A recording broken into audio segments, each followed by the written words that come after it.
Hello and welcome to a commentated game of Infinity and 4. This is a practice game for the Human Edge Team Tournament, which is being run as part of the Remote Access League.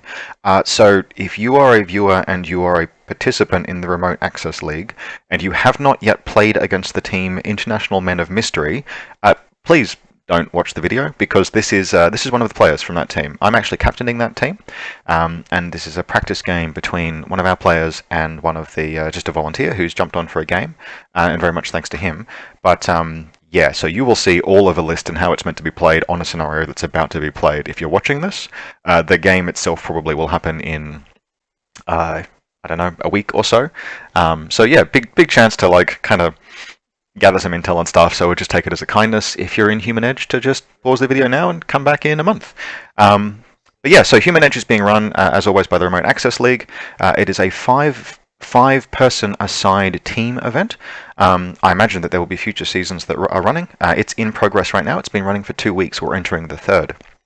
In Human Edge, there are a set of maps, and each round a random set of 5 scenarios is drawn, and then the captains deploy their players to those scenarios. So for example, in a coming round we have this map, Supremacy, being played, but we will also have the Armory and I think maybe Panic Room, Annihilation, etc. And there's a map associated with each of those. So as captain of my team, for example, I've deployed Ryan over here, who is player on the left in this particular game, onto this table, and you'll probably see why I've chosen that as the game progresses. In this case, he's playing against a military orders player, and the game is sort of underway. So our players we have on the left, Ryan playing as Vanilla Aleph, and on the right we have Trent playing as military orders. It's the scenario Supremacy, and Ryan has won the roll with a crit on a 15, opposing Trent's 13. And Ryan has elected deployment, and Trent has not been willing to hard deploy a defense with no information. So Trent is going first. And so his deployment from left to right, we can already see some models in motion. In fact, we can see Mendoza in motion here. So Mendoza, one of the new military order troopers, with mimetism -6, some really good CC stats for deployment. Very good, just sort of his proper heavy infantry, Panoshianian, BS-14, etc. But the mimetism is the big one, and for deployment. So Mendoza is sort of already moving. Meanwhile, over here we have a pretty solid fire team. This is a Crozier fire team that contains MSV-2 Spitfire, a Blackfriar heavy rocket launcher with 6 cents MSV-2, a couple of Croziers, 1 paramedic, and then 2 with Combi, Blitzen, and EM mines. However, to note, the combat group that the Croziers are part of is generating the list is generating 2 lieutenant orders, which means that one of these troopers is almost certainly going to be a Knight Commander. There's a Mulebot back here, and if I just have a quick look at the list, I think it's just an order-generating Mulebot. Yeah, it is. It's only 8 points. Over here, we have an Oxbot and belonging to an Escort Sergeant Hacker, one of my favorite new profiles from military orders. I really like them. I don't know if they carry military orders by themselves. I don't know if they synergize well with military orders, but I love how this unit works. There's a Trauma Doc back here with a Palbot hanging around over here. 3 Knights of the Holy Sepulchre, obviously using their one Knight using a Tolo projector. Fusilier Angus HVT back here. Another Hacker Sergeant, so Escort Sergeant Hacker with Oxbot, and then the reserve drop has been a Peacemaker with Spitfire and an Oxbot. So, solid list, 2 combat groups. The second combat group is only generating 3 regular orders and contains the Sepulchre Knight, the Trauma Doc, and one of the Escort Sergeants. He hasn't mentioned which, I'm not sure. And then the first combat group sort of contains everything else. But the Sepulchre Knight is an NCO, so really this is kind of like a 5-order pool. So it's 9 and 5. Opposing that, we've got Ryan's Aleph over here. A couple of net rods. One is there. A Myrmidian prone over here. A Flash Pulse bot. A prone Shukra. A Yudbot back here. And if we just look into... So this is one of the reasons why I have deployed Ryan on this table, because this is a forest. -3 visibility mod, saturation zone, -1 burst. And a Meru has reserve dropped into this forest. So there's this Yudbot behind it. A Probot, just an 8-point auto generator. A War Correspondent. a Zion rebot, total reaction bot. Now, of course, it's a climbing plus remote, so being able to deploy it up on this building, it can easily get down or up onto the roof if it needs. And next to it is a reserve dropped post-human engineer. Of course, this being Aleph, the Meru has reserve dropped alongside multiple post-humans. There's a Dakini HMG back here, another flash pulse remote, another Myrmidian, another Netrod. This is the forward observer submachine gun proxy. And then around here we have a Mimetism 0 camouflage marker, Mimetism 3 camouflage marker, and going down alongside the reserves, a post-human proxy Mimetism -6. So, already in progress, we can see this gunfight moving forward, and Mendoza has moved up to engage the proxy. Now, it looks like the proxy is in cover behind this this Kyoko wall, but Mendoza Mimetism -6, and it's in a forest, which will stack with that. So Mimetism, functional Mimetism -9, and it looks like we've got. Let's have a look. Yeah, so the saturation zone is at play here. So Mendoza is firing shots in, and he's been stunned. So the post-human is held.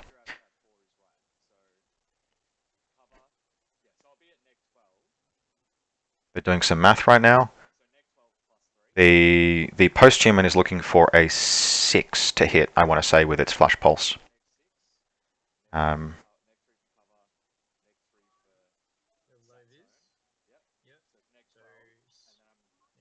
Just a bit of discussion between the players. Yeah, that's -9 overall, and I'm with 15. So yeah, looking for 6s. Yeah, so the 4 was good. Yeah. So.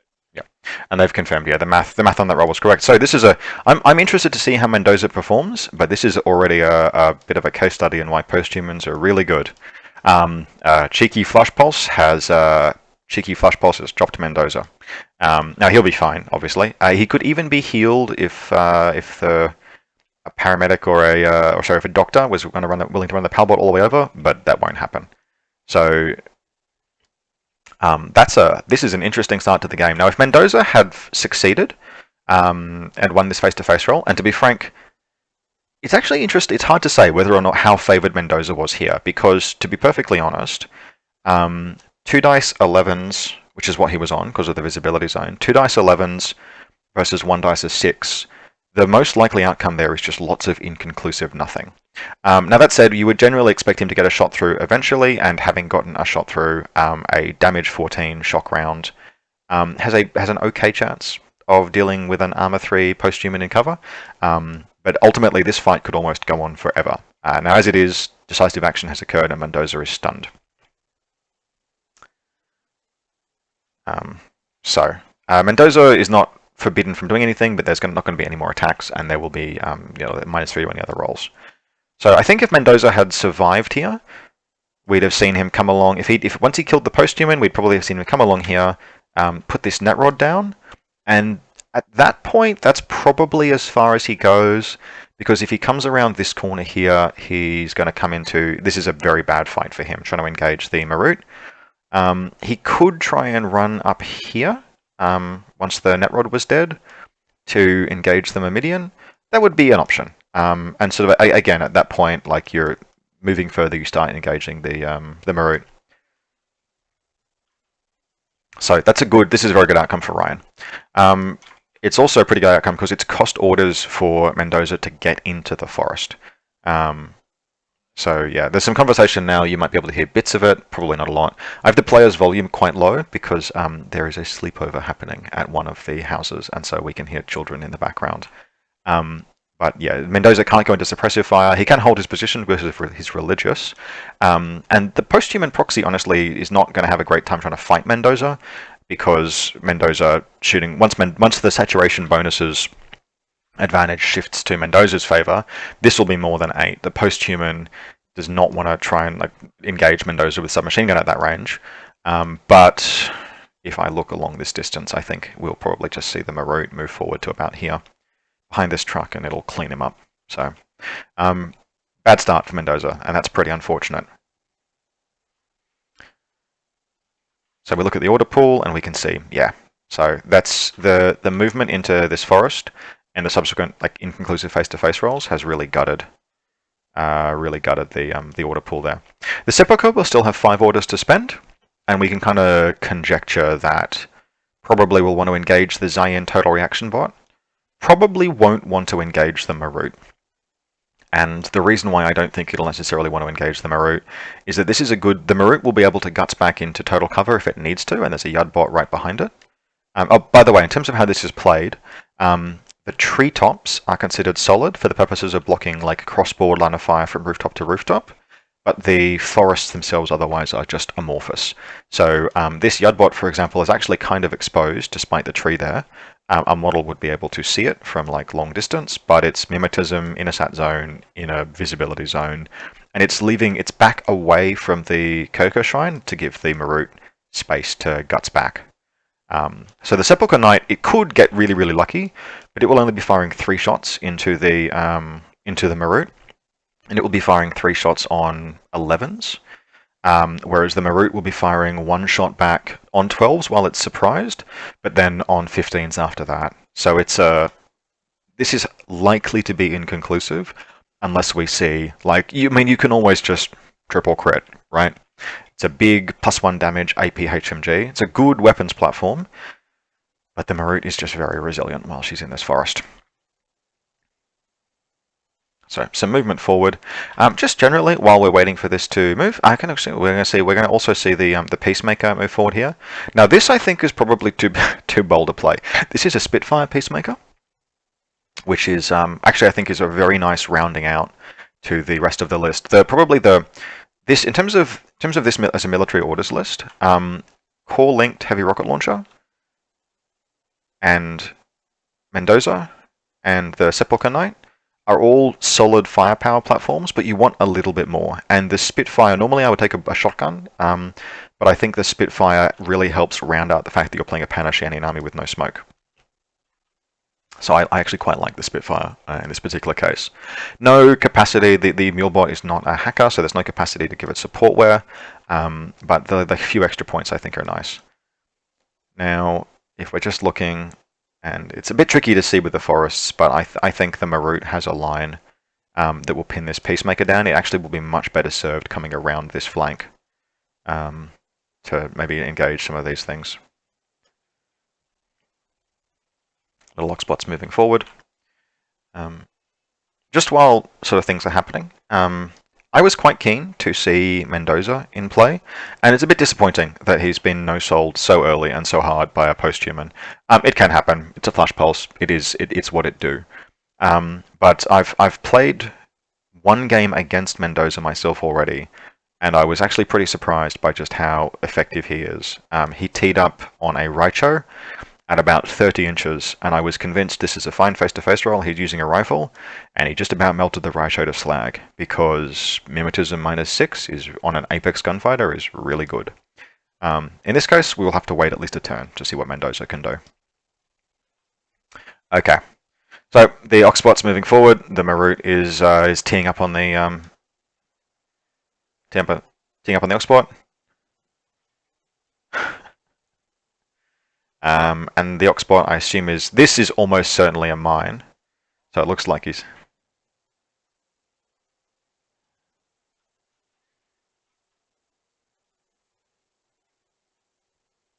Yep, so here we go. So the Oxbot, yeah, is moving forward to detonate the mine. It's going to take a Marut shot in the process. It's almost certainly going to die. Quoth, the military orders player, it's just an Oxbot. Yeah, that's fair. Yeah, no. Marut's explosive round hits it. I have seen stranger things than an Oxbot surviving this, but let's have a quick look at the dice. And no, it is all the way to dead. It's unconscious dead. There's no remote presence on an Oxbot. They just have a single wound. So down it goes. No cover there. I've just heard Trent say it's unconscious level 2. Trent, when you watch this, remember, Oxbots don't have remote presence. Whatchamacallit. Yep. I might just jump in real quick here. Just confirming, lads, not all remotes have remote presence. There's only 2 wounds on an Oxbot. One to unconscious, 1 to dead.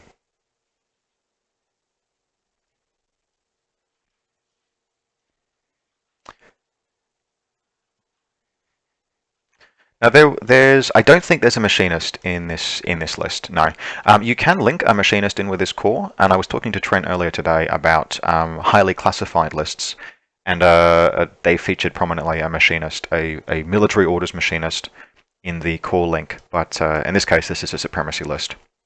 So I think what we're going to see here, I mean, order pool is diminishing. What Trent really needs to do at this point is probably needs to move the Sepulchre Knight up to do what it can, and then pull back. I don't think Trent can fight the Meru. He could push his luck, right? So I don't know which one is real, I don't have the information, but he could try and push the Sepulchre Knight up to here and engage the Meru, and just hope that surprise carries the day. That's the riskiest play, because the Sepulchre Knight is really the best piece he has for killing the Meru. Kind of the problem is, pretty obviously, the Meru is unlikely to want to end any of its turns not hanging out in one of these forests. It's an MSV2 tag with multi-terrain. These forests both accelerate its movement because of the terrain skill, and protect it because of the saturation zone and the visibility zone. So I think we're just seeing things move. Here we go, the Oxbot's moving around. And the Zion rebot, yeah, does the Marut have the line? I don't think a Marut has a, I don't think she has a cross table line, but he'd need to turn there. Hard to say. Oh no, there's a little bit of a line over the Kyoko Shrine, but it's not much. It's sort of like, yeah, it's down here. Yeah, and they're just having a quick chat now. So for as long as the Marut is hanging out in this forest, and this is why, by the way, I have chosen to jump Ryan, combat drop him down onto this table as part of the team event, because with these forests, I mean, it's not like we didn't know that they, like, captains and teams knew exactly what the tables would be ahead of the event, and some of them prominently feature visibility zones. This is one of them. There's also a supplies table that has a mimetism has visibility -6 zones, and I think at least one other table that has forests. In this instance, we've got a couple of players who have built lists to really be able to take advantage of those. And I don't know if you've ever played, you, the viewer, have ever played on a table with native visibility or even native 0 visibility zones, but I am not a fan, personally. Now, I'm going to take advantage of them. If, in this case, Ral has published team missions or team event missions with visibility zones featuring prominently on some maps, and so the team has absolutely built like Marut, right? There's a Marut list. The Marut is an excellent tag already, and it is an absolutely fucking phenomenal tag. Like, it may just about be the best piece in the game when there are mimetism, there are visibility, poor visibility, -6, difficult terrain, saturation zones on the table. It's exceptional. It's oppressively exceptional. So we've got a Marut, and then there are other players as well. Without wanting to spoil anything about what's going on with our lists, we have other, lists as well that have plenty of tools that can take advantage of those things. We have a Svalaheimer player, just for example, no prizes for guessing what pieces he's using, that can really play well on a table with low vis, sat, difficult terrain zones. So I think in this case, really what we've seen is we've seen the Marut hanging out in this forest, no-sell the first turn of the military orders pretty conclusively. Now, what will really matter is what the Sepulchre Knight does. It might try to get ballsy, and it might get lucky, and if it gets really lucky, that could swing the game massively. If it gets really unlucky, that could close the game out on the first turn, pretty much. Now, the defenses that the military order player has, I think, are pretty good. These sergeants can get into some really nice positions to defend with both their hacking and their oxbots. And we can kind of just look and see there are no killer hackers hanging out on this side of the table.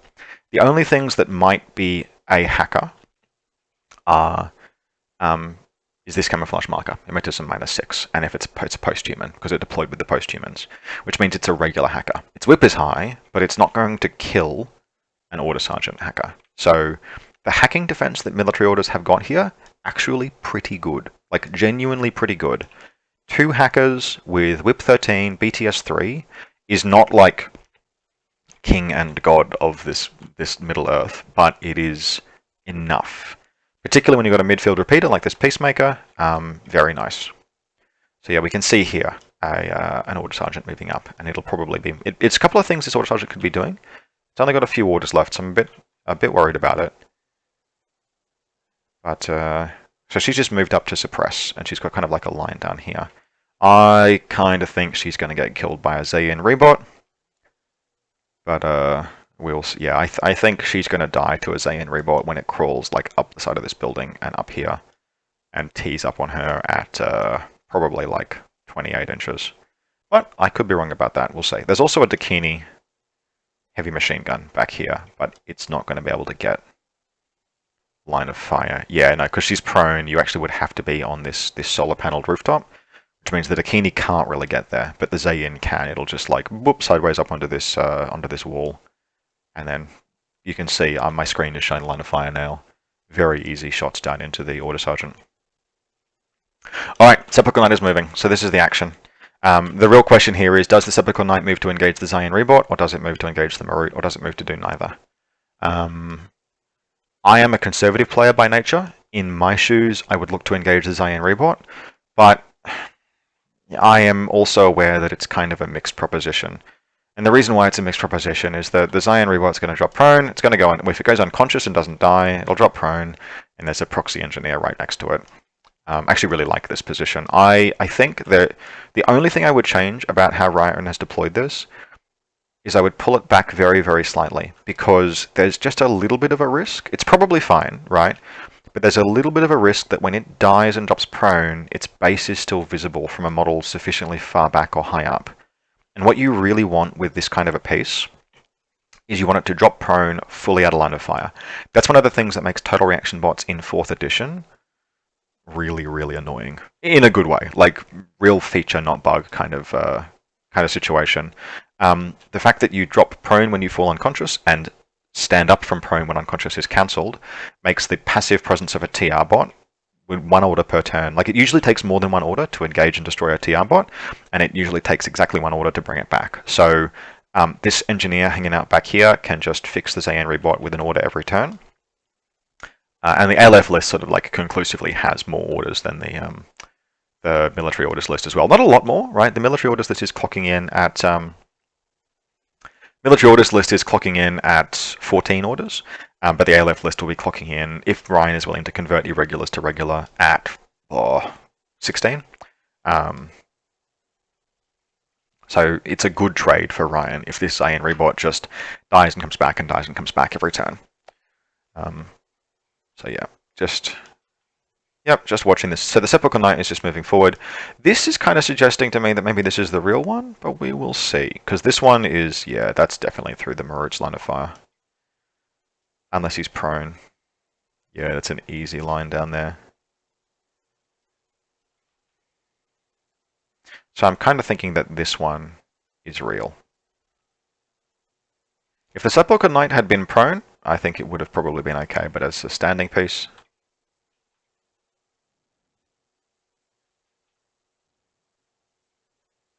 Alright, so actually maybe this one is real. Which actually would be pretty reasonable, yeah. If that one's real, then you can bring the real one up and around to here to engage the Zayin. So, it's just a little bit of pausing. Okay, very sportsmanlike from Ryan here, just explaining the lines of fire that these troops have moved through. Obviously, as a hollow echoed model, you have like multiple pieces that you can present as threats to the enemy, and they have to choose which one to ARO against. But the real thing you don't want to do is present every echo individually to an individual target that can just ARO without consequence. So yeah, bit of backsies, that's fine. Just as Trent sort of like sets up to see what sets up to find a target. So he's ended up settling on moving one of them forward, which presumably tells me that it's a bit of a fake. I imagine this will disappear in a moment. Yeah, crit hit. So down goes the echo. If this is real, then Trent has done a horrible, horrible thing, but I suspect it's...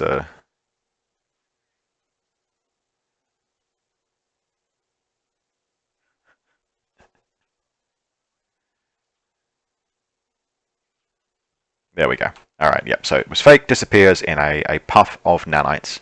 The Hollow Echo state is still intact, so the Sepulchre Knight will still have surprise when it reveals itself.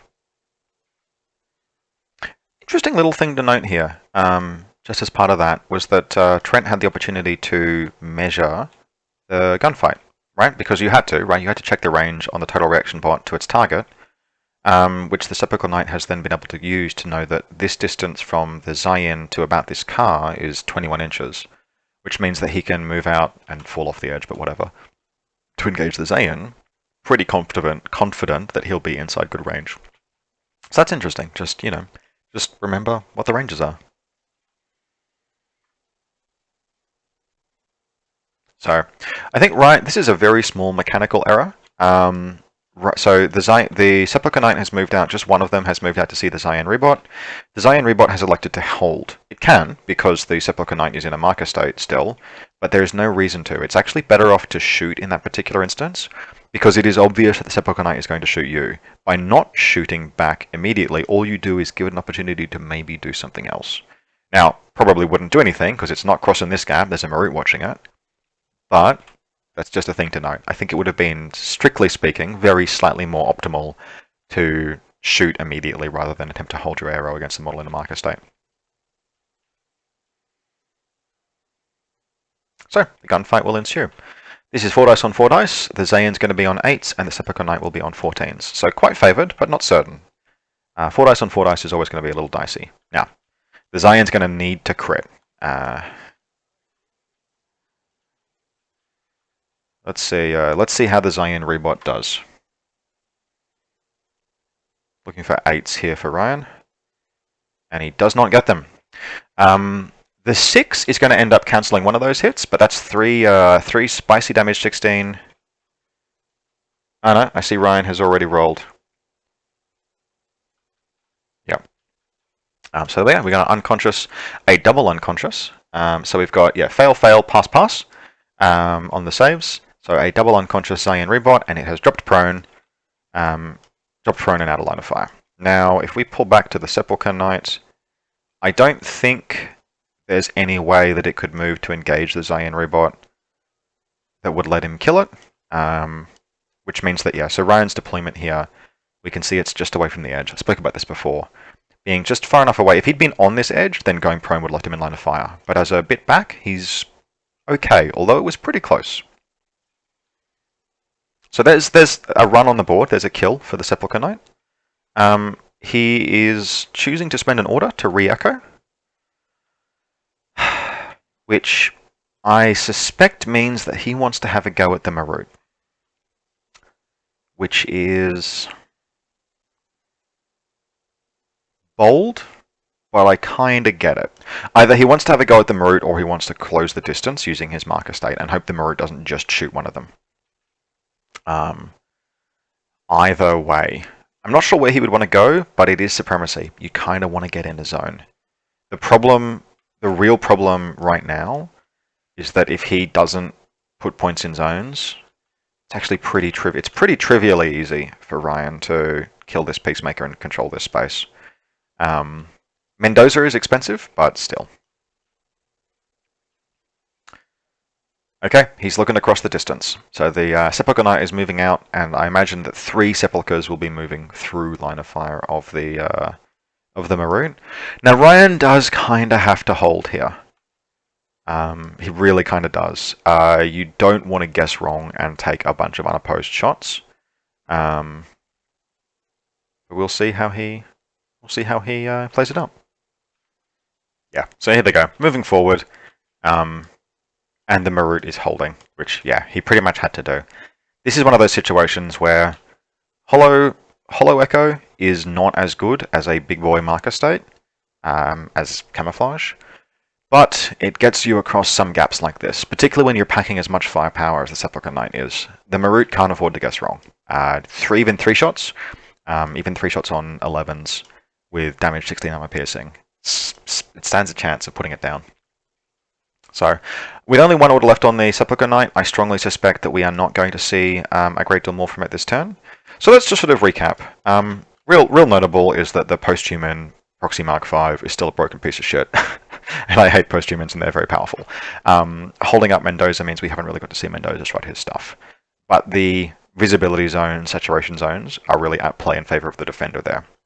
Otherwise, we've got a kill on the board with the military orders, but Aleph defense has held very, very well here. And I think this is kind of a good list, and this was good deployment. We can expect to see some repairs from Ryan, and as the second player, he can pick and choose his battles. He will want to take one of these two zones, the left or the right, to put points on the board, and were I in his shoes... It's an interesting challenge, because you have to kill this Peacemaker to advance. The hackers will possess the Meru otherwise. But if you do, this is a fantastic location. The other option is to be a bit more conservative and just use something like this Libertos to kill the Peacemaker. Question mark. Maybe move the... Like, he's got a surefooter, like he's got plenty of attack elements, right?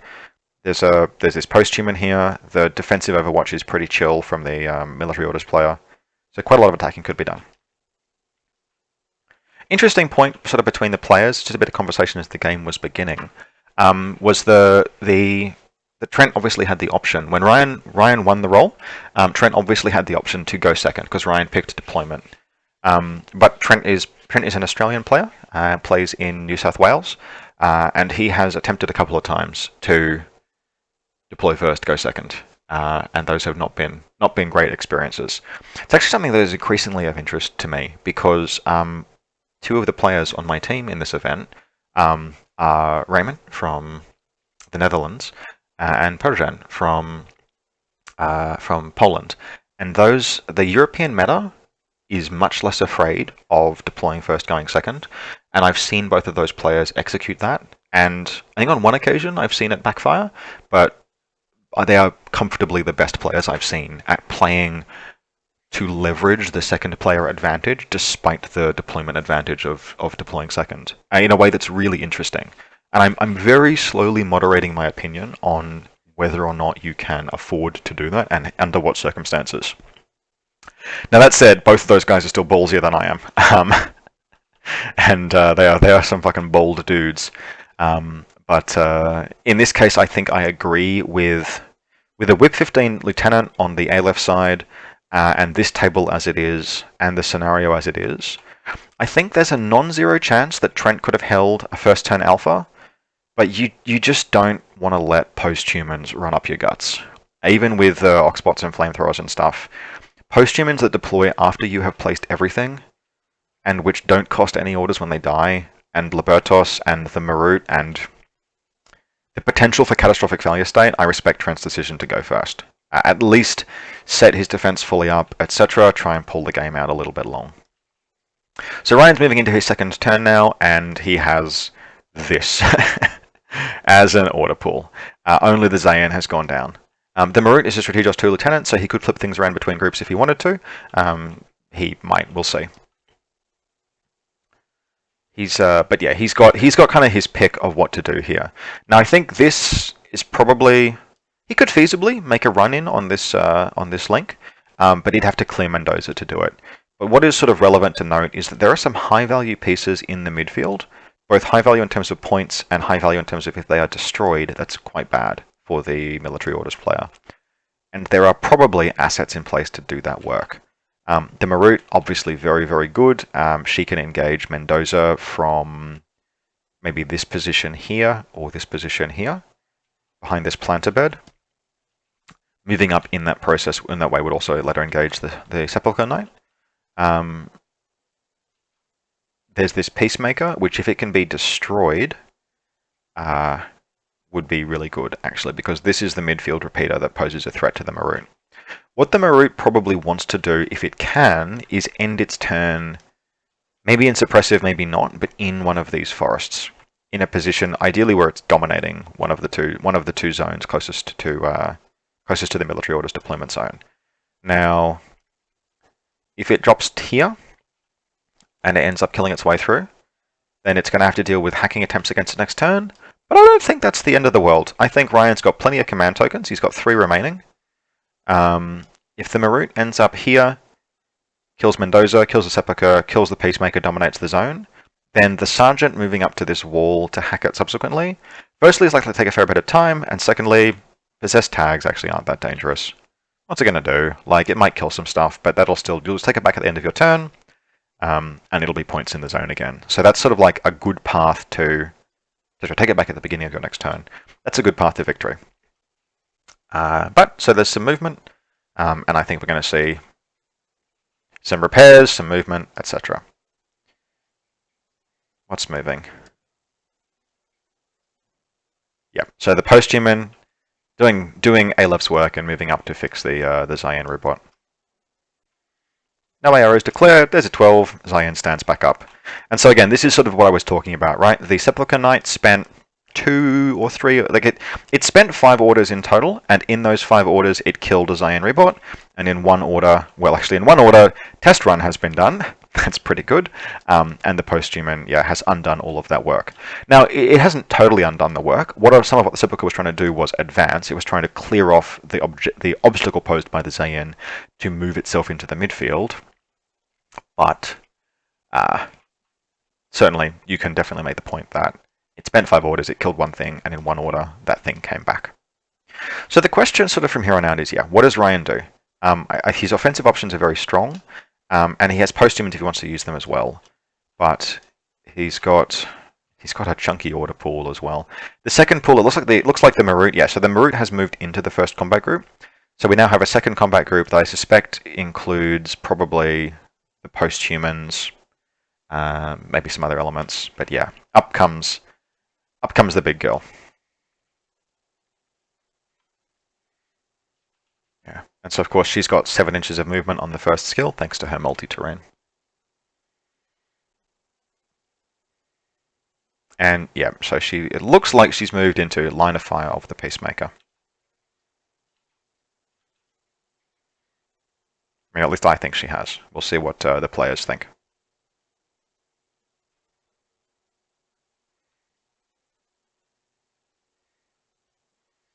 Oh, there's a maybe shot downrange into the Sergeant Hacker as well. Yep. I think she's moved into. So I think honestly she's moved into line of fire of that Peacemaker. To be honest, but it looks like this is going to be the face-to-face first. So yeah, we've got dodging Peacemaker. It's looks like it's bad range for the Meru. It's pretty close. So the Meru's going to need 9s, but the gets a shot through. Yeah. So damage 16 round, crunches into the Order Sergeant, and he dies.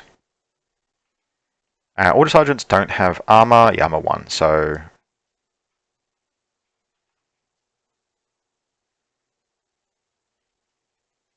that is a dead Sergeant. And all the way to dead thanks to shock, so no chance to paramedic. I don't think this was the best. He only had so many orders and he was trying to get points in zones, so I sort of respect that. But this was like a sketchy position.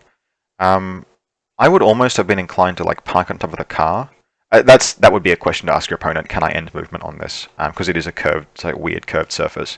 But if I remember correctly, these cars are about the height of Silhouette 2 models, and being up here, where you can't get teed up on from this range, would have been a little preferable. Yeah, okay, and here we go. Peacemaker versus Meru. Now, the Meru will have cover the entire way, so with the Peacemaker, they'll each be suffering a burst penalty.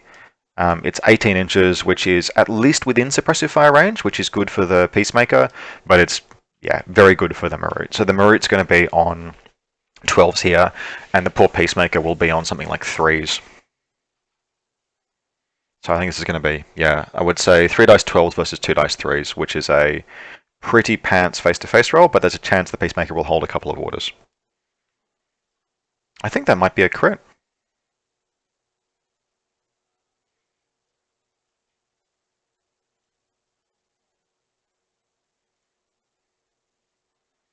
Just jumping in, guys, is that 3 not a crit?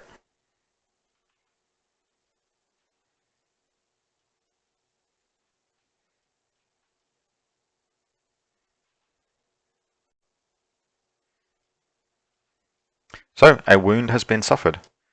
I accidentally stopped recording briefly during there, so I'm going to have to see if I can stitch those two videos together. Fucking hilarious, this will be fun. So yeah, we have a wound on the Peacemaker.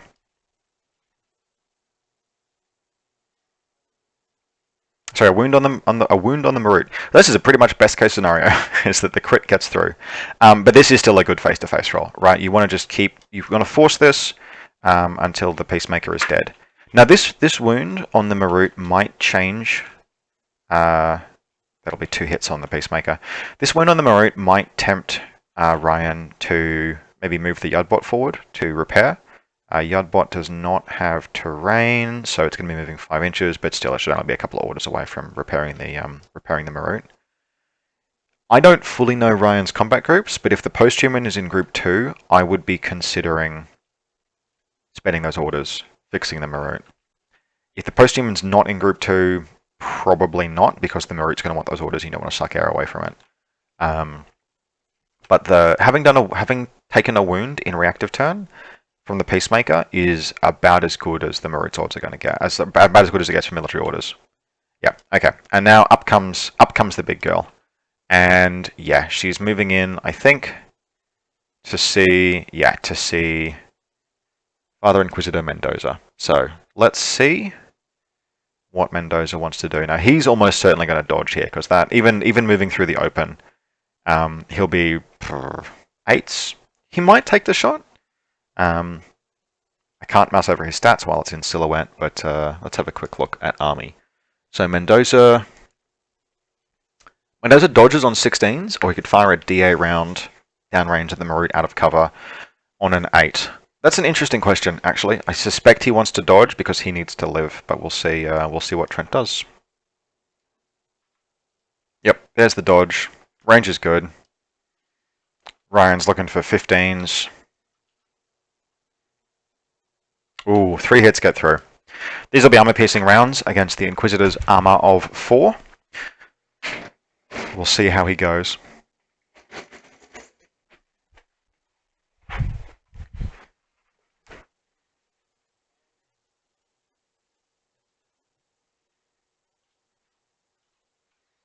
Nice fall where they may. He is fine. Makes all 3 saves. Now, does Mendoza have Religious Troop? Yes, he does. So he has to make a roll. Which is not particularly thematic, because Mendoza is not actually a knight. Mendoza is a paid stuntman. Or rather, the Mendoza that deploys into combat zones is a paid stunt person. Okay, so he survives. That's really good, actually. Mendoza is one of the pieces that has a genuine chance of recovering the game for military orders. The Sepulchre Knight is the other, in full fairness. And with the Meru stalking around, being able to keep him safe is a really nice outcome. Still plenty of orders on the Aleph side. Let's see what happens. So the Zayen is activating, and it's activating in line of fire of a Sepulchre Knight, which I think is choosing to react. So that's very interesting. He's choosing not to react. Okay, so poof, disappears. So now these 2 will be more than 8 inches apart, I suspect, which means that one of them probably has to disappear. Yeah, the players are measuring now. Let's have a look.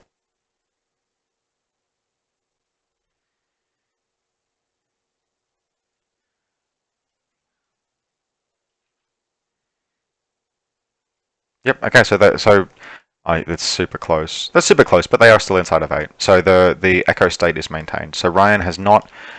He was worth trying to go for that shot to see if he had the order, right? But now we've got still two knights still in hollow echo state, and the Meru's not sure which one is real. Of course, she can just move to see both at once and see what they do. It's a really interesting question here because there are a bunch of orders, and almost categorically, what the Meru wants to do is end up in this jungle zone.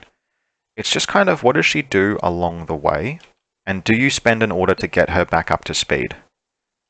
Okay, so she is just running across the open. I don't actually hate this because she has a damn good face-to-face roll against those knights, or knight rather, and even on 1 dice 16 versus 4 dice 15s. Yep. Now he's trying to just see the front one, which actually is fair enough. Yeah, he kind of has. Cool. Okay. So we'll see if this one reacts. If it doesn't, then Ryan knows which one is real, which is fair cop. May as well flamethrower it. So yeah.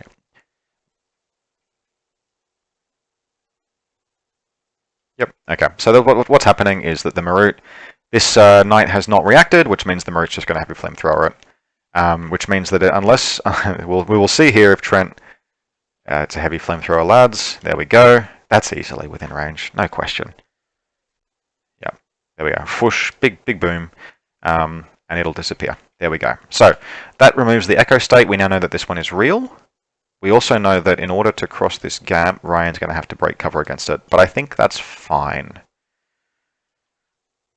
You could choose to bring the engineer forward. We will see. Okay, so the proxy is moving. I didn't see where I spent an order from, but I think it was from Combat Group 1. So I'm going to assume that the proxies are in Group 1. And he's just trying to sneak past Mendoza here. With the proxies being in Group 1, let's just do a quick count if he'd wanted to bring one up. So it would be 1 order to get to here, 1 to get to... I would say it would be 3 orders to bring the Meru up to speed, which would leave the Meru with 3 orders to engage the Sepulchre Knight. And you'd get 1 order to get into the forest. And from the forest, probably, frankly, I think at that point what happens is that you pin it down. And that's about that. So, okay, yeah, fair enough. So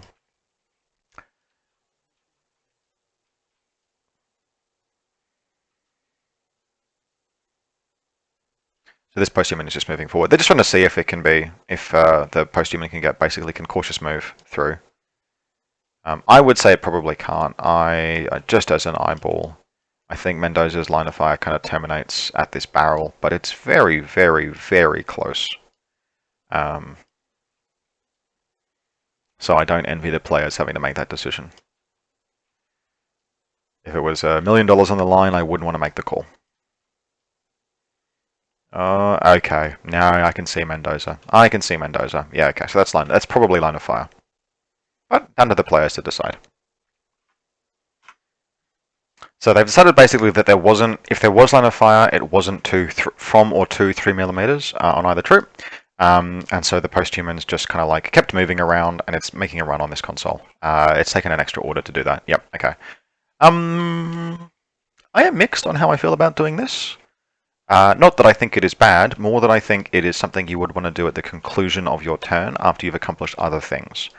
I think Ryan is doing this to give himself some thinking space to get back to the Meru, and I'm not 100% on it. Check the roll really quickly, and it didn't want to show me what he rolled. That's okay. Maybe he had to move. Actually, I think he had to move to get there, which is fair cop. Okay, here comes the Meru. Here comes the boom.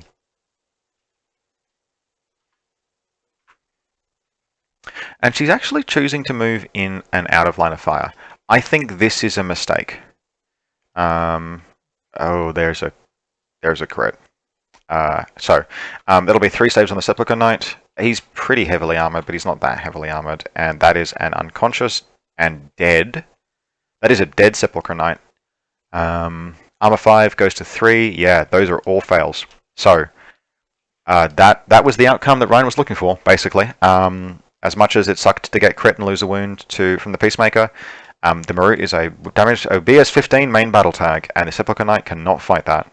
Like, maybe if it's insuppressive, but it wasn't, and yeah, that was good range. So, with 1 shot at a stroke, the Aleph tag has cleaned up a, 56 point heavy infantry. So, she's pulling back here.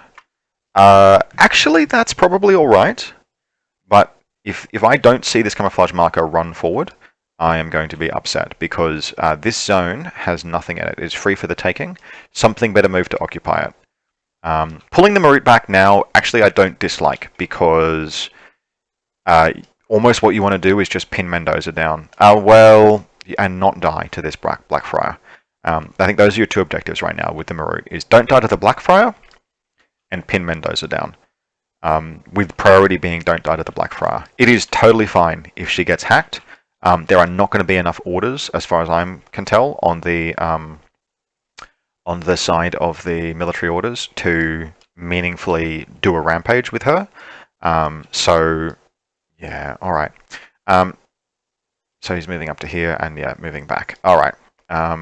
So this will be a move. So the decision is we pull back, reset status quo, and score points. I actually think that's totally sensible and fine. We have not a lot of orders left. I would really have liked to have seen one of these, like some orders be spent fixing the Meru. There might be enough, but it comes second after scoring zones. Actually, no, I tell a lie. I'm an idiot. He does not need to contest this zone. Nothing is in it, which means he is presently scoring 2 to the 1 of the military orders player. So there is not actually a specific need to move a troop forward to here. It would just be nice. So Dakini is moving forward. Yes, well and good. So yeah, I'm thinking get the Meru back into the position where it was, get it fixed, and that will probably be both of these remaining orders, including a command token, to turn the Libertos's or Warcaws irregular order regular. Just looking at the list really quickly. Libertos's order regular. The Libertos is combat group 1. So in my shoes, I would be, getting the Meru healed up, throw command tokens at that until it succeeds, reset status quo, you're in a good defensive position, you're back up to full because the Zayn has been repaired, the military orders have taken some pretty impressive casualties. And at that juncture, basically what is happening is that you're putting the impetus on the military orders player to either conclusively defeat you with like a core-linked Blitzen shot, noting that there's chain of command back here, right? So pretty unlikely. Or conclusively defeat you with Mendoza. And I think Mendoza is awesome, but I don't think he's doing that by himself. But we will see.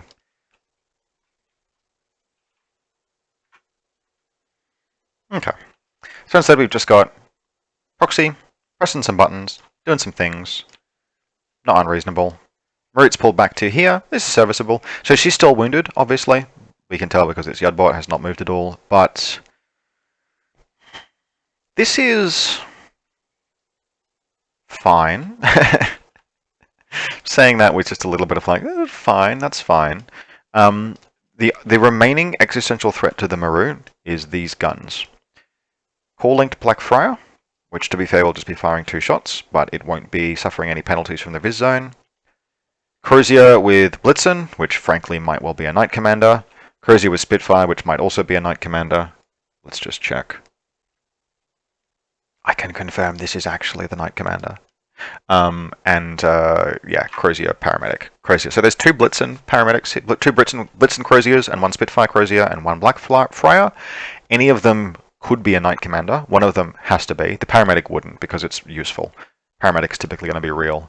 Now I know it's the Crozier, but I don't think there's any way. The SWC on the table gives Ryan no way to know that the Spitfire is fake, because all he's seen is a 1 SWC, 1 SWC Sepulchre Knight, 1.5 SWC Blackfriar, 1 SWC Peacemaker, and then a couple of half SWC hackers, which collectively adds up to 5.5 when you add in the Spitfire, which is, not enough to, like make a thing of this. So the Spitfire could easily be real.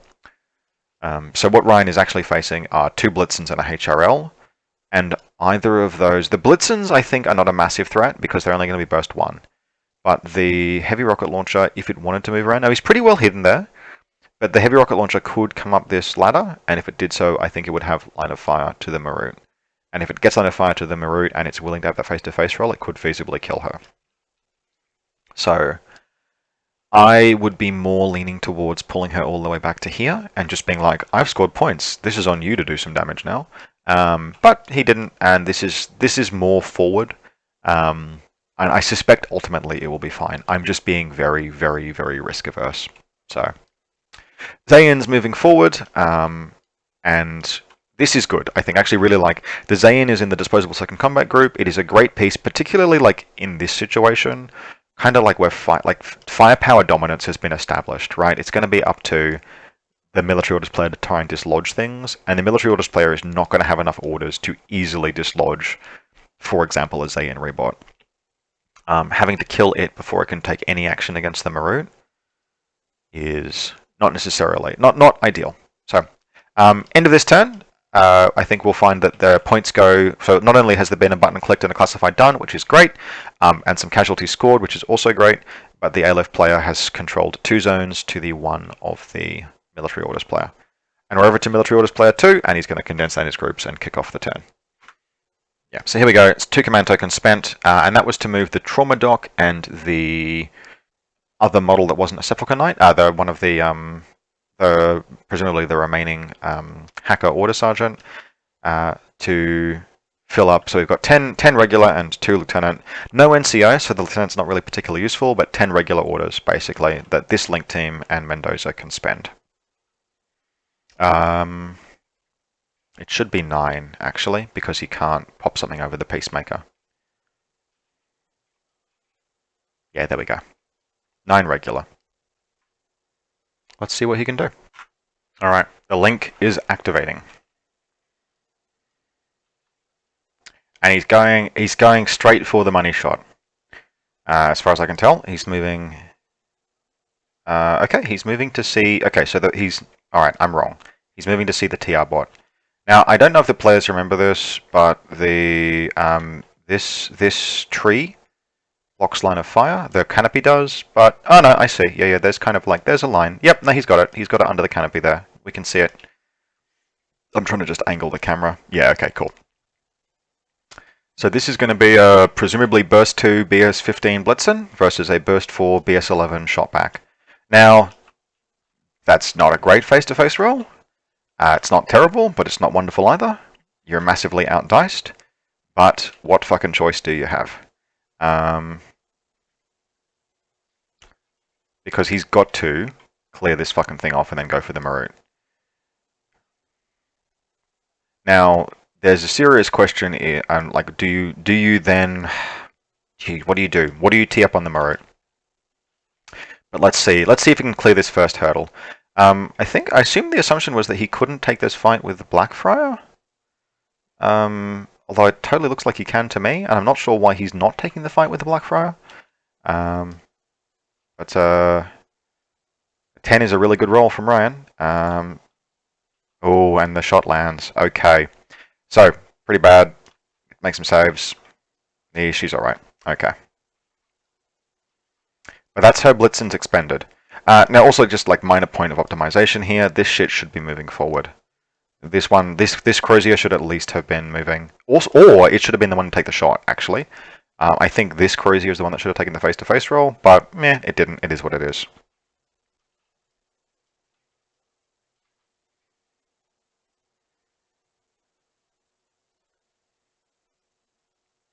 He's activating the same Crozier again. I'm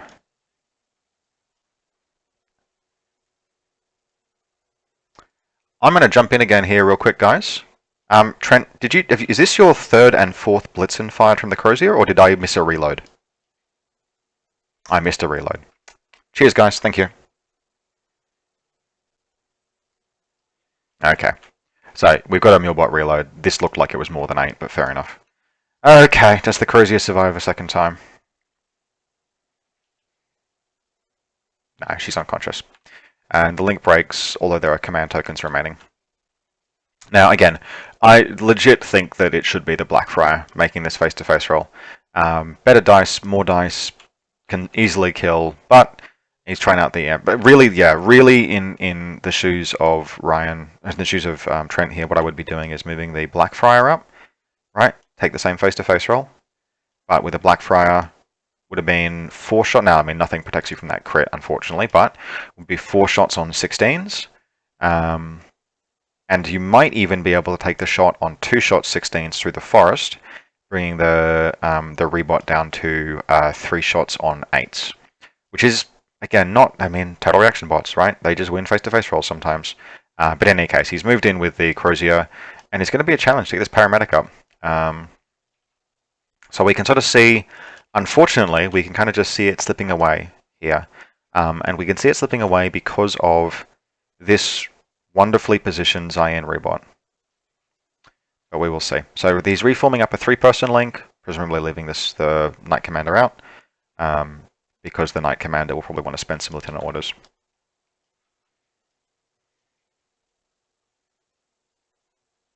Yeah. Yep. Okay, so without the link bonus, this will be 2 dice if the players may decide that the forest does not interpose, but this will probably be either 3 dice 13s or 2 dice 13s versus the burst back from the Zayan rebot. And they've determined that the woods are not interposing between the Zayan rebot and the Blackfriar. So 3 dice 13s, 4 dice 11s. There's another 10. Alright. So once again, we've got shots land on the Zayan. So it's looking very much like at this point that the Zayan is going to pretty much do it. Now there's kind of a case to be made, now that I'm looking at it, that Mendoza should be taking this fight. And it didn't occur to me until now, which obviously is a great comfort to anyone in particular. But this face-to-face roll, Mendoza would be... Let's do the math. Mendoza would be 2 dice on 5s. The Zayan would be 3 dice on 2s.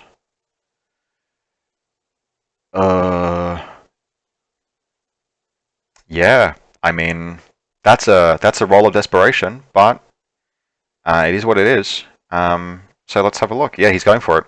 So this will be 2 dice 5s, because it's going to be minus range, minus cover, minus visibility.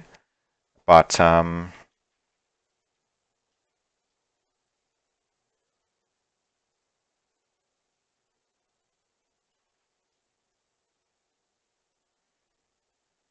yeah, all right, Mendoza making the play.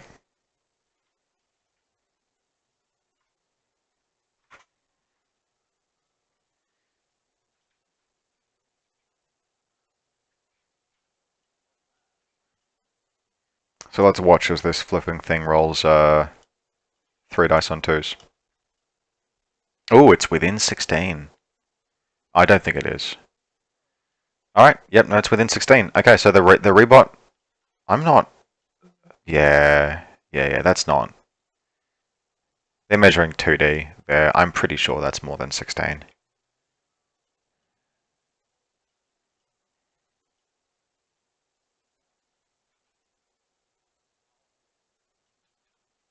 Yeah, okay, Ryan's finally noticed that it's not measuring 3D. Yeah, that's like... Yeah, 18 inches. So, we got 2s versus 5s. Okay. 2 dice on 5s has rolled 2 5s. Does Ryan crit back? I think Ryan just crit back twice. But I'm not 100% on that. So that'll be 4 saves. No, I think that was crits cancelled by crits.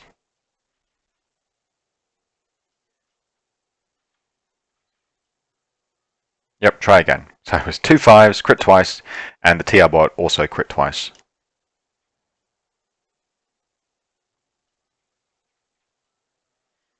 Yeah, so TR bots. So Mendoza's moving up.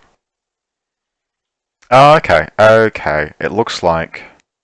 Where the fuck did the Zayan go? Alright, I think Ryan missed that those 2s were crits. And that's plus for range, minus for cover, minus for mimetism, minus for visibility. So that's okay. That'll keep the game interesting. But I'm pretty sure that crits cancelled crits there. As it is, Mendoza is moving forward, and he's got some orders to make a play of this. Looks like he's going to kill the Netrod in the first instance, maybe go after the Myrmidian, make some plays, and we'll see what he can do. Here we go. Yep, tease up. Tease up on the proxy. Now, this is going to be a better face-to-face roll for Mendoza, even though he's moved out of cover. This will be better than it was last time, because...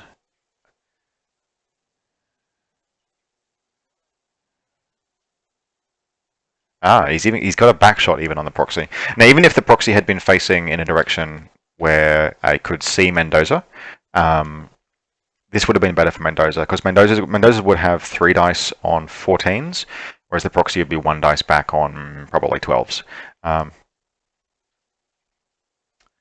Yeah, and the proxy had sort of kept his line of fire down to here. So it's going to take some shots in the back. The posthuman is at least in cover because of the console. It's a 3-dimensional object, so it provides cover. Blah blah blah. Yeah, this'll be 3 rounds rapid, I suspect. Interesting question here is: does Mendoza fire shock rounds or does he fire AP? Normally you'd fire shock against the posthuman because it's not shock immune, but Mendoza has continuous damage. I suspect he still fires shock, and I suspect he fires shock just because you're really only getting effective +1 damage off of the AP, right? Because it's just armor 3 down to 2, so you may as well make a crack at it. Ryan's rolled a dice, and I have no idea why, because he sure as fuck isn't under control. But that's all right. Let's see what Mendoza does. Yeah, so as it happens, he's gone AP. So this will be an interesting test of continuous damage.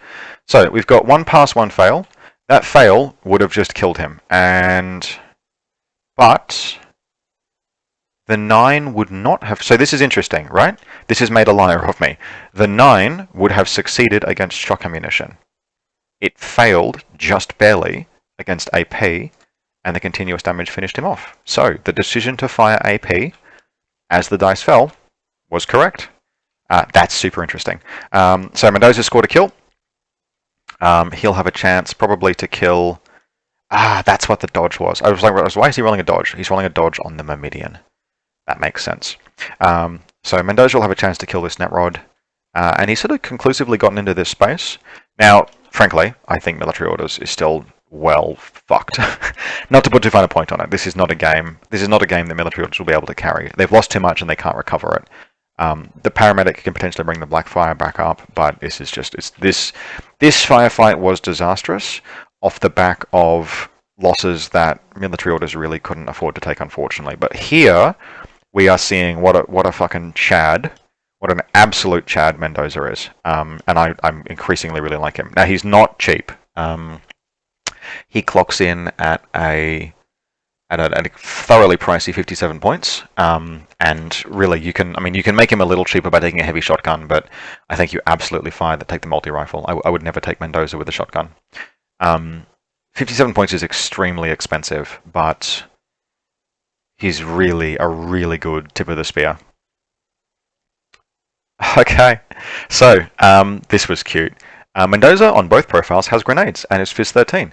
Rather than try and fight the Myrmidian, who also has rheumatism -6, Mendoza just yanked a grenade over the wall.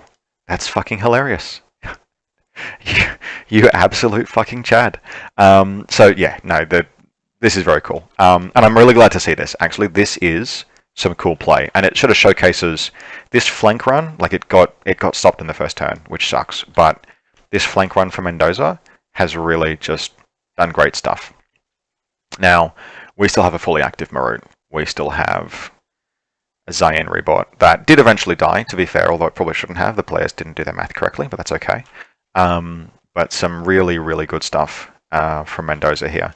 Now, just in terms of like what might have made the game go differently, potentially the Sepulchre Knight could have gone into suppressive fire and then used Hollow Echo in the States phase to sort of like spread itself out. Suppressive fire helps it a lot against the Meru, particularly if it's in like maybe this position here behind this green combi without a long line of fire. Potentially might keep it alive. The suppressive fire penalty on the Meru, plus reasonable range bands, plus more dice, had a good chance of potentially wounding the Meru, but at least keeping the Sepulchre Knight up, or only taking 1 wound. Didn't happen, not the end of the world. Well, actually it is the end of the world, it's ruined him, but still. The other thing that sort of wasn't present in this game, but which I'm seeing increasingly in Military Orders lists I like, is the Teuton Harris. By the way, just while I'm talking about this, we've got a Hacker Sergeant moving forward. It looks like she's okay from the Marut, although she won't be for much longer. Oh look, the Lepotos ran forward. So if we just do a quick, I've got the list open. If we pull out the Sepulchre Knight, 56 points, and but we still want an NCO, and we chuck in a Spitfire Teutonic Knight and a Panzerfaust Teutonic Knight. Yeah, okay. So that, like, two Teutons, one Panzerfaust, one Spitfire, clocks in at well less than that clocks in at 50 points. Another, like a 20-point Knight would only set you back sort of 14 over what you've got, which you could get by cutting, I don't know, cutting the trauma dock, for example, and adding in a war core. And we look at this, so the exact same list, just as an example, right? Actually, the trauma dock is quite a good piece, but there is a paramedic in the core. You could also make that a cheaper link by adding in an order sergeant, but the Teutons are faster than the order sergeant by a good margin.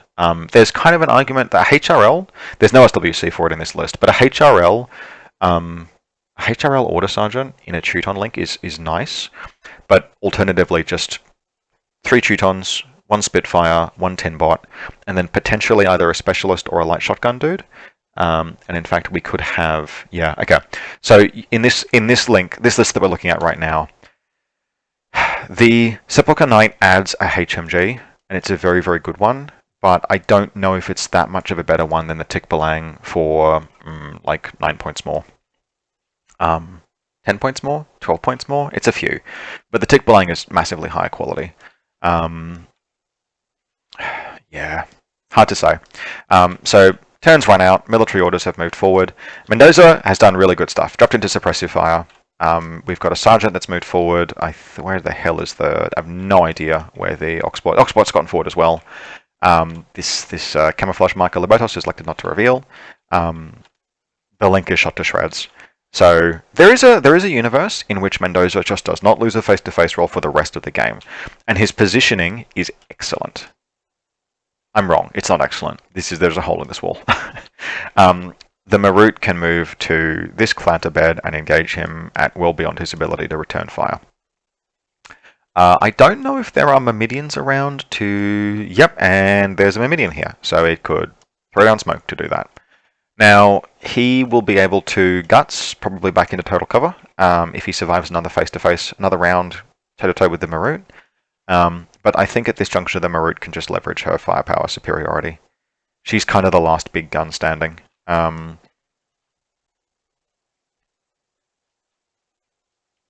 so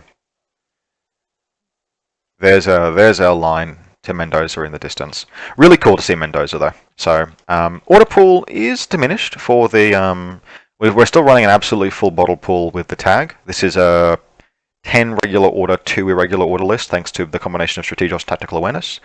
And I think what we'll find is that the order left in the second combat group for the Aleph list, it's just Strategos coming over every turn to fill it up. It'll be something like 1 Lamed bot and a Probot and a Warcore or something hanging out in that group, which is fine. Those models can just move up and take zones and do whatever. So yeah, the Myrmidian is moving forward and I expect to see some smoke. Well, there's the attempt. That's a Myrmidian rolling a 19. And he's electing not to try it again. Which, to be frank, pretty reasonable. Like, worth spending an order on, potentially, but you've already got Mendoza at terrible range. You know, you can do what you want. The smoke is icing on the cake, but it is hardly essential to win this face-to-face roll. It's not like Mendoza will have suppressive fire against you. Well, unless you move like this. So my inclination would have been to move the Meru up and around this corner here and engage Mendoza from kind of like maybe this position.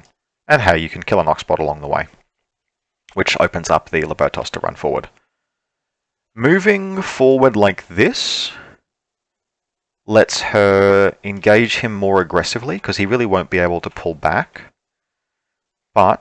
And it also puts her points in zones that stops him, right? The notable thing about this play that is very much worth considering is that it stops Mendoza dominating this zone. And if Mendoza doesn't dominate this zone, then nothing is in this zone. Aleph dominates this zone, and there's just like one Order Sergeant maybe in this zone. And if the Order Sergeant hasn't left a deployment zone, then it's a Libertos versus an Oxbot. So this is an eyes on the prize play. I think that's within 24 inches, but it's a bee's dick either way. From up above, I would say that's in. Yeah, at 21. So we've got suppression fire from Mendoza. So this is an eyes on the prize play. I assume the Meru's meant to be base contact with this ladder for cover. It looks like, yeah, let's have a look. So fairly good roll there. We've got 110 and 11. The Mendoza firing back. Mendoza's looking for 11s here if the Meru's not in cover. And she is, cool. Okay, so Mendoza's looking for 8s. So Mendoza crits like he crit last turn. We've got, he does. So, presumably double action. She can die from this. This is continuous damage. I guess he's firing armor-piercing rounds. Oh, of course he's firing armor-piercing rounds. It's suppressive fire. So she's fine. This is a good face-to-face roll. This is 4 dice 12s to 3 dice 8s. Like, it's good for her. She'll get through this eventually. But, yeah, scary moment. And she lands 2 hits on Mendoza.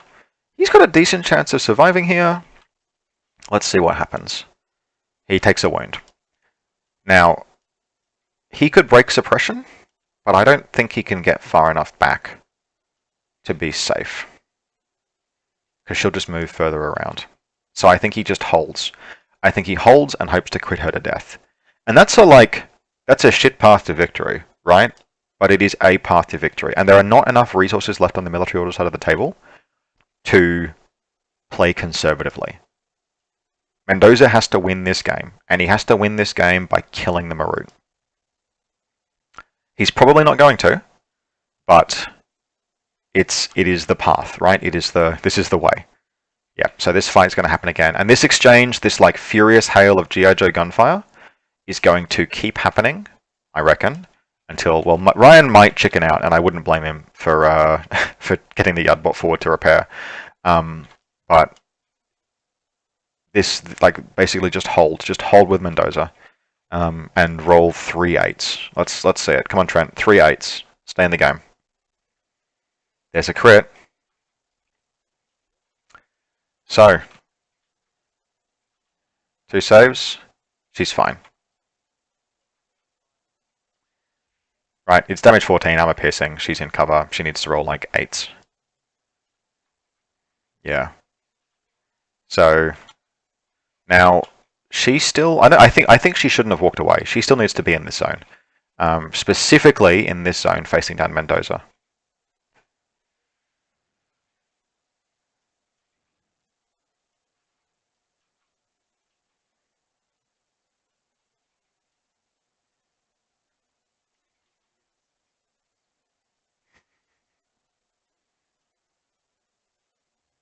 So he's going to throw some smoke this time.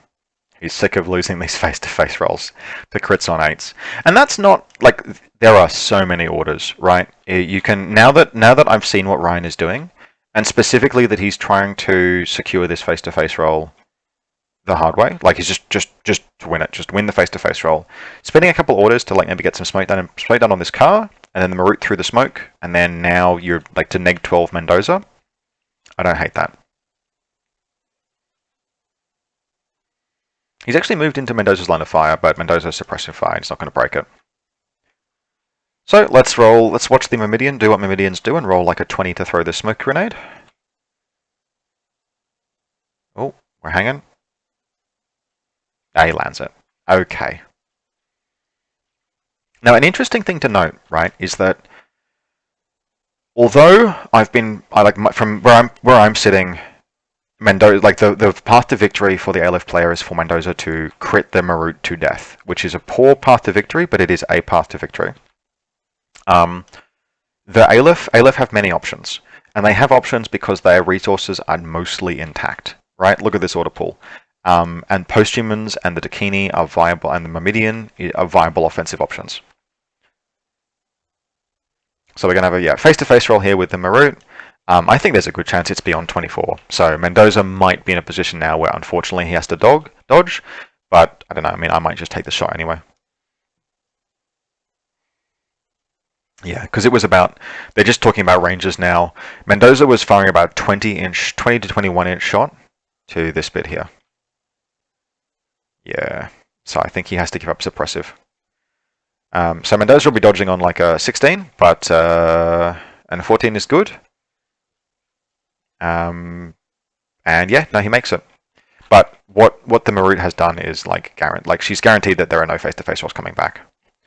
Now I don't think Mendoza can get out of line of fire. I don't think if he goes all the way back, he's safe. Yep, so he's okay.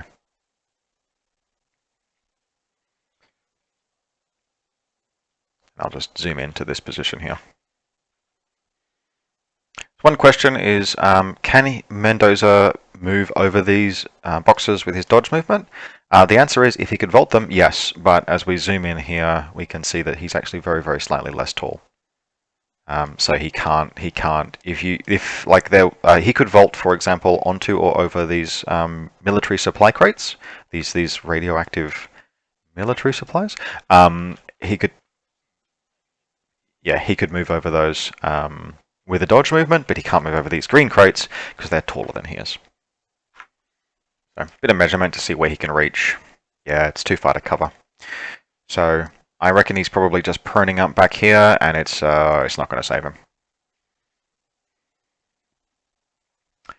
Now, the Meru is probably going to follow through, and she's going to try and get the kill. And this is a Meru in a zero-vis zone, but she's not in cover.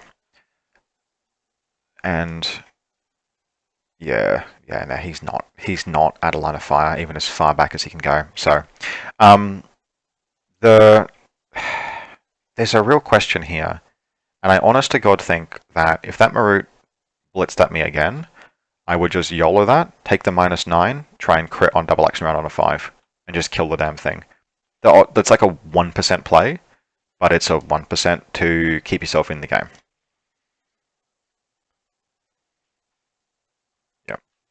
I'm actually, yeah, I'm this like defensive positioning though, the use of Mendoza, really cool to see. He'll be going on the thumbnail. Alright, Meru's moving up again.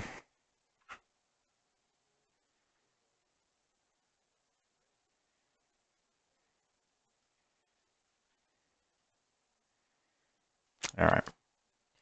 7 plays. Yeah, nice, succeeds his dodge again. Now again, like this, Mendoza's getting pretty lucky, but there are enough orders left in this pool for the Meru to execute the kill. So he can't get out of there, but he can just try and not die. It is not impossible that he survives 6 more orders. It's unlikely, but it's not impossible. And it's very good for him if he survives that.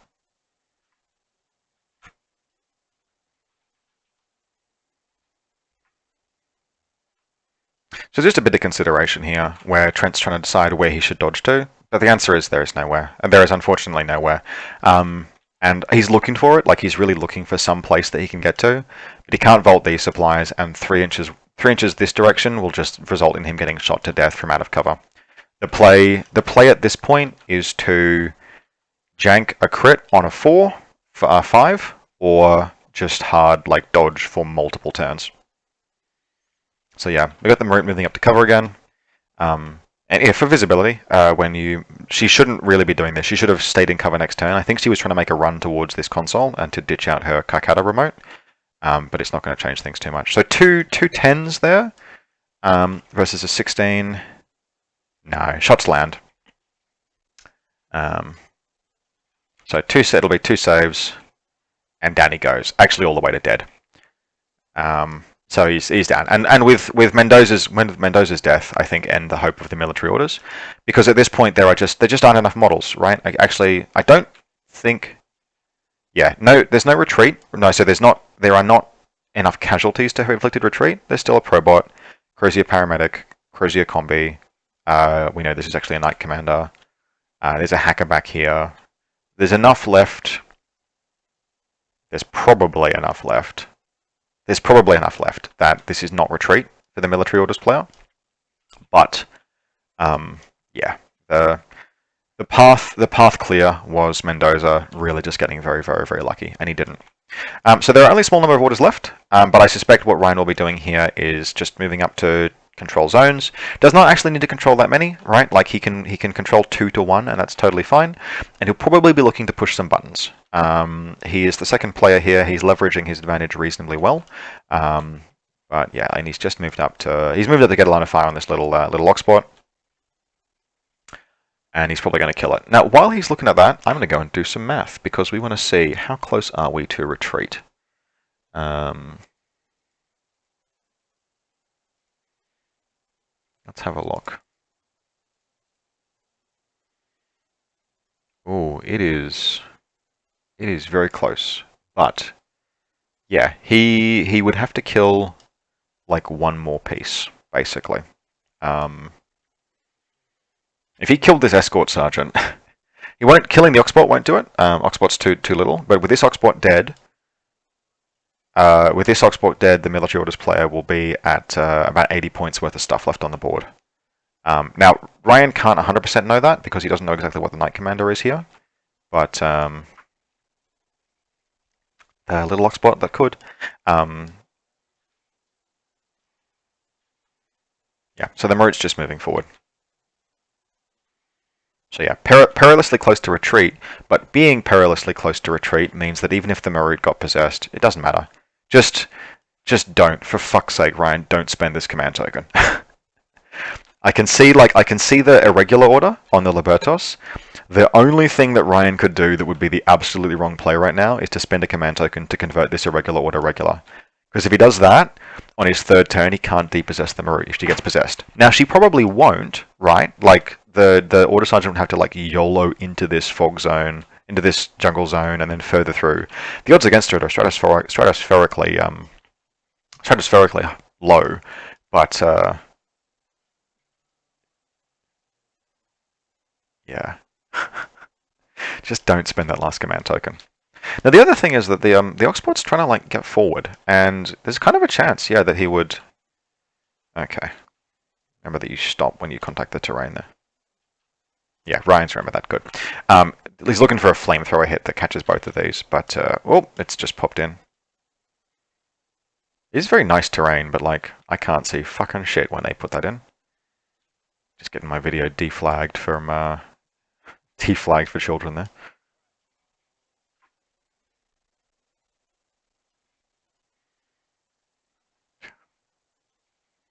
Just gonna zoom down to this lovely vegetative zone. Another face-to-face roll. The little dude's failed his roll. Marut's whiffed everything, because that's within 16. It's not a double crit. Ryan, do not spend this command token.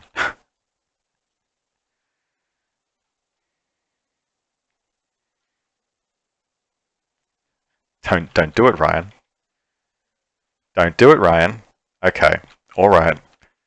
Ryan, if you watch this, I'm disappointed in you.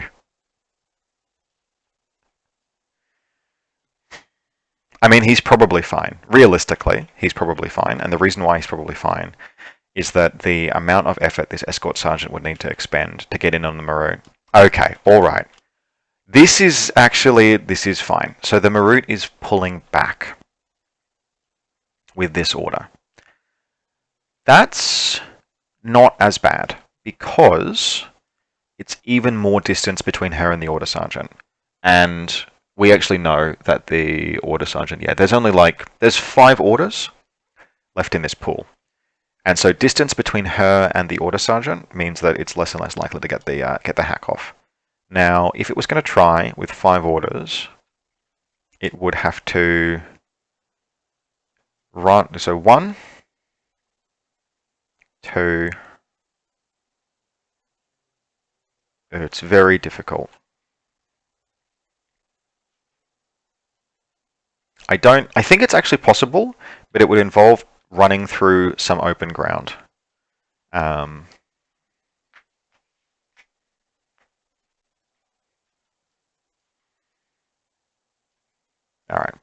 Alright, well, let's see.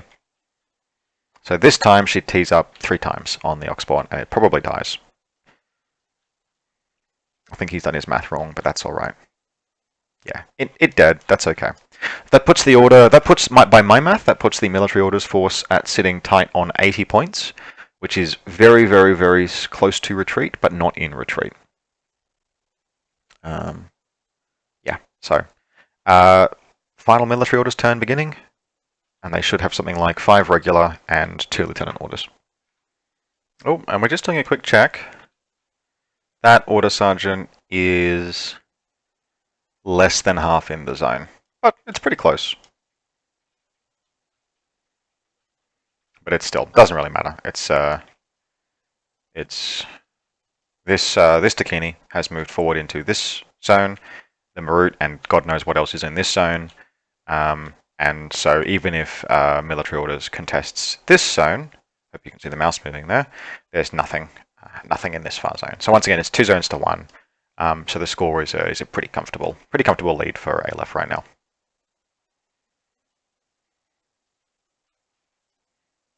So we've got movement on the station as the word's got around. We've got a Blitzen. No, the combi, the paramedic. Please move the Blitzen. So this is something from last turn. When the link, this is something you always want to remember when your links are activating, is the blessing and curse of a link activating is that you get to move everything else as well. Now, in this particular case, we have a prone Crozier combi Blitzen. A lot of the time when your link is activating, what you're worried about is that you do not want your troopers to be exposing themselves to fire or ending up in indefensible positions where they'll just get shot next turn if you stop activating the link. But in this case, this Crozier could have been moving around. There were like many orders spent on this link where this Crozier could have moved and moved and moved, right? Move standing, move prone, move standing, move prone, whatever. And if she had done so, she might have gotten up to this position here behind the original Crozier with Blitzen. And if she'd done that, she'd have a shot this turn on the Meru with her Blitzen. Now, that doesn't necessarily win you the game, may not even change things, but it is a shot against the Meru in the open. And he hasn't got that shot. So this is something that he could have considered. Now, not likely to have changed the game significantly or at all, but just sort of bear this in mind. When you activate a link, don't just go to the ballistic skill attack, right? Think about what your other movement with the link is doing. Think about what you can optimize. This is a very small optimization. Hasn't mattered. Like, it really won't matter in this case. But it was an opportunity. Now, as it is, what he's doing is the Cruiser is running forward. Hasn't even bothered trying to heal the Blackfriar. Don't blame him. He's just popping a button, right? And this is the play at this juncture. I think quite reasonably, right? Our military orders players recognize that the game is not won. The game is lost conclusively. The tiebreaker for events after tournament points is objective points. Get your runs on the board. It's pretty unlikely that this button will be pressable by Aleph. It's not impossible. There are a lot of orders on the Aleph side, but it's pretty likely that this console won't be pressed. So this is like a point. This gets you a point. The Aleph HVT is also here.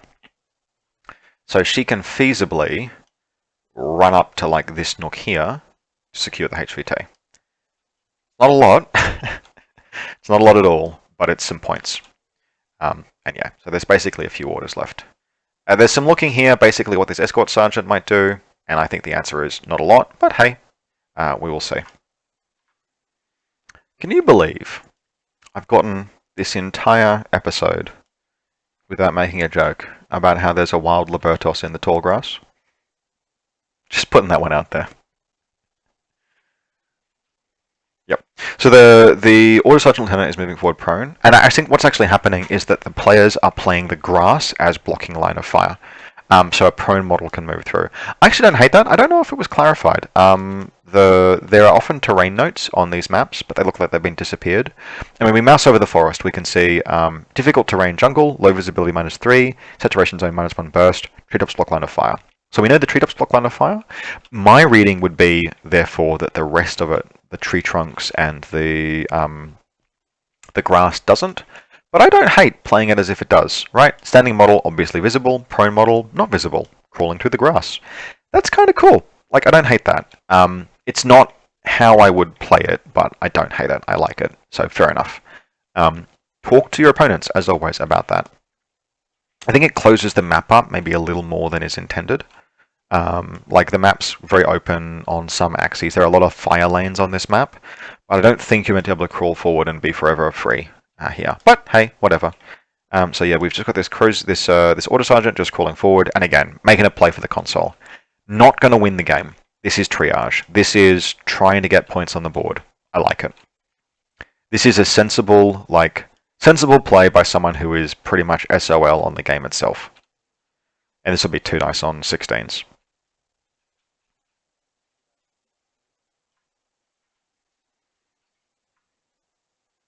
And she gets it. So that's the last order. So at this point, we've got the Aleph player final turn, because Ryan did go last. And as far as I can tell, there were no casualties that turn. So this order pool, this stonking big order pool, will persist. There are a few options, but there is really no particular need to prosecute an attack here. Ryan, in an event, would be looking to score 10 points. He'll score 2 of them just by bombing the Meru into a zone. Doesn't really matter where.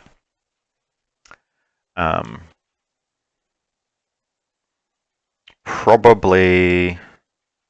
I'm thinking he probably moves the Meru around the hacker. Around maybe to something like here. Which coincidentally will let you shoot the enemy hacker, which is good. But yeah, bomb out this zone to take it, right? Like 90-something points, whatever a Meru costs. A Meru costs 99 points in the Lieutenant Strategist version. So yeah, bomb the Meru into this zone, or whatever, maybe kill this paramedic, maybe not. That'll put you on a tasty 8 objective points, and then... or 9, rather, I should say. Because he's... well, actually, so he'll want to press this console, which he hasn't done yet. This console's been activated, so yeah, Meru, bomb forward, the camouflage marker, which we know is a hacker posthuman, vault down onto the dumpster, off the dumpster onto the console, press the console, and then basically have the Meru with any orders you've got left, kill this crozier, run up and drop the Carcatter out. There's a Knight Commander there that he'll have to fight, but yeah. So let's see. That's what I would do, but there are a number of plays open, and really all that has to happen at this juncture is he's looking to push this point as high as he can. Right now the score is 6-2. If Ryan does nothing, he will still end the game with a major win, because he scored more than 5 or more objective points, and he has won. So yeah, let's we'll fast forward through this. I'll resume at a couple of points just to know what's happening, but this is in the bag for Aleph one way or the other. Alright, jumping back in with a quick recap. The work has actually been done by this posthuman. Pretty much everything. So she's spent a chunk of the orders of this turn. She's jumped down here onto the dumpster, off the dumpster. She's pushed this button. She's coming around this flank. The Myrmidian tried first and failed to dislodge the Order Sergeant. And so the posthuman came in and I think carbonated her and then double shotgunned her and pressed this button. Which will leave... That'll put Ryan on max points, right? That'll put console, all in control of Aleph, and again, this zone, all in control of Aleph, and the classified is done. So you can't score more than 4 in Supremacy. You can't score more than 3 consoles. So that's a 10-1. No reason not to try and this one. So that's 10-1 to Aleph. Now, not to put too fine a point on it, this map is considerably favourable to the Meru.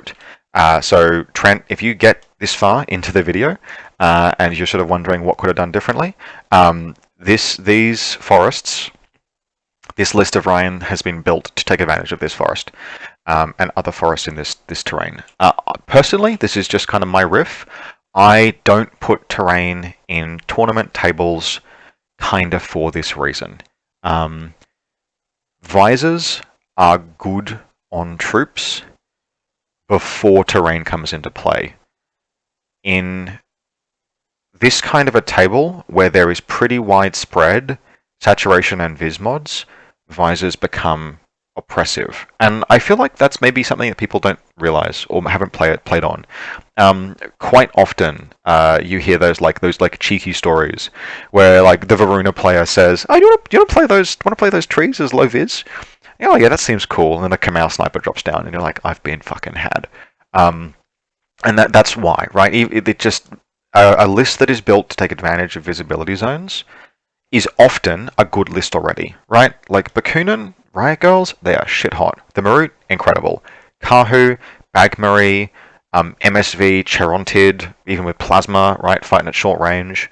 There are so many outstanding MSV troops in the game. Nikul's Sniper, right? Like imagine a Nikul Sniper just hanging out in this forest.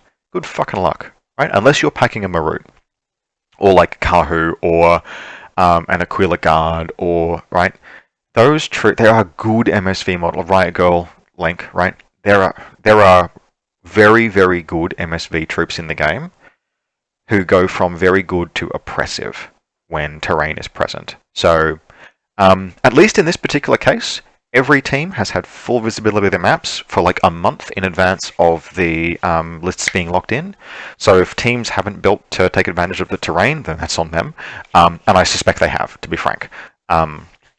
So, like, it is what it is. But this is a really good example of why, in a regular tournament, I would be pretty hesitant. And I have experimented with, right? I've tried putting visibility zones, low, poor, and zero on tables, and it blows the game out. Or it does nothing. And if it's either doing nothing or blowing the game out. If it's doing nothing, why have it, right? Keep it simple. And if it's blowing the game out, why have it? It's blowing the game out. There's very rarely a middle game where it presents an interesting choice, because it's just a modifier. It's just a modifier. Saturation zones are much less offensive, but visibility zones are by far the worst. So, hey, it is what it is. That's my take. I sound like another Antipodean YouTube when I say that, but that's all right. Hope you've enjoyed this. There might be some more coming. Time zones have made it really challenging to get games recorded. This has obviously been the first one for a little while, but I enjoy recording these. They might be intermittent, maybe they're once a month, maybe they're every 6 weeks, but I'll put them up when I get a chance because they're quite fun to do. So, yeah, that's it. End the video.